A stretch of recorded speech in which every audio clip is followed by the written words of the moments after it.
Lesson 8.6, we're selecting an equation from graph roots again. Level 3, we don't need to do very many of these. I think you'll catch on pretty quick. I talked about how we would discuss the differences between why a graph crosses through the x-axis from like negative y's to positive y's and why it bounces. So see, there's two different types of x-intercepts.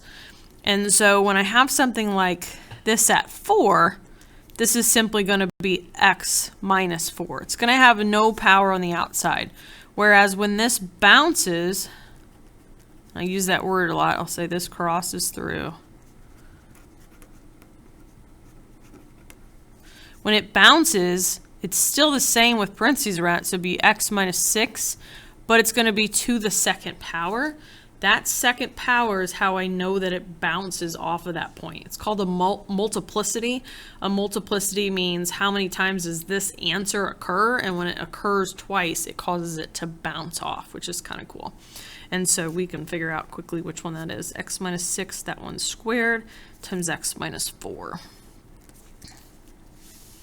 All right, number 2, let's look what it does. It touches the x-axis here at -3 and at 8, and it's bouncing in each case. It never crosses through, so it bounces and bounces. What that means is I should have a multiplicity of 2, saying this factor squared and this factor squared. And I only see that in 2 places. We just got to get our signs right. We should have an answer of -3, so the factor must be x plus 3. An answer of 8, so our factor must be x minus 8, so it'd be this first one.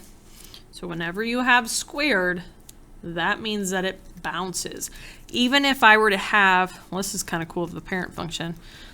So this is the parent function of a quadratic, x is being squared. What is the root if it's x squared? Set equal to 0, that would be 0. And the parent function does this.